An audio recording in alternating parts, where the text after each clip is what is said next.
নমস্কার বন্ধুরা, পপু কিচেনে আপনাদের স্বাগত। আজকে আমি বানাবো ডাব চিকেন। ডাব চিকেন বানানোর জন্য এখানে আমি একটা ডাব ভালো করে ধুয়ে আর এইভাবে আমি কেটে রেখেছি, আর ভেতরে অল্প শাঁস ছিল সেটা আমি বের করে রেখেছি, এটা চিকেনে দেব। এখানে আমি নিয়েছি বোনলেস চিকেন, এখানে আছে কয়েকটা কাজু আর চালমগজ, গোটা গরম মশলা, এলাচ, দারচিনি, লবঙ্গ। এখানে আছে পেঁয়াজ, আদা, রসুন, এক চির টমেটো, এটা 4 ভাগের 1 ভাগ আমি একটা টমেটো নিয়েছি। আর এখানে আছে গুঁড়ো গরম মশলা, এখানে হলুদ গুঁড়ো, ধনে গুঁড়ো, লঙ্কা গুঁড়ো, লবণ আর চিনি আমি একসাথে রেখেছি। আর এখানে সর্ষের তেল নিয়েছি, আর এখানে আমি একটু আটা মেখে রেখেছি।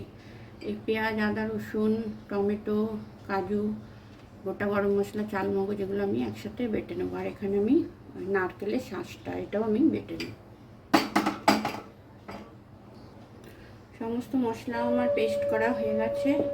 এবার আমি চিকেনটা একটা প্লেটের মধ্যে নিলাম, নিয়ে আমি সমস্ত উপকরণ এর সাথে ভালোভাবে মিশিয়ে নেব। গুঁড়ো গরম মশলা,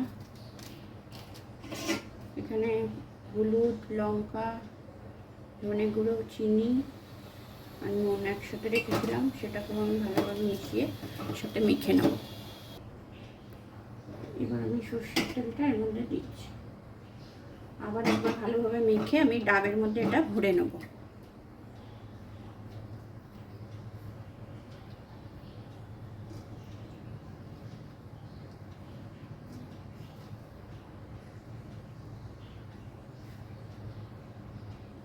চিকেনটা ভালোভাবে মেখে আমি ডাবের মধ্যে ভরে নিয়েছি। এবার যে আটাটা মেখে রেখেছিলাম সেটা আমি এইভাবে দিয়ে দিচ্ছি, আর ডাবের যে কাটা অংশটা সেটা দিয়ে আমি ঢেকে গ্যাসটা জ্বালিয়ে 20 মিনিট মতো এটাকে রাখবো।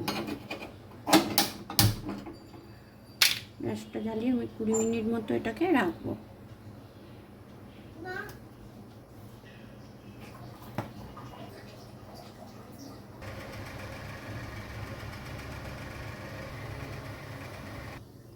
কুড়ি মিনিট হয়ে গেছে, গ্যাসের ফ্লেমটা কমিয়ে আমি দেখে নেব চিকেনটা সিদ্ধ হলো কিনা।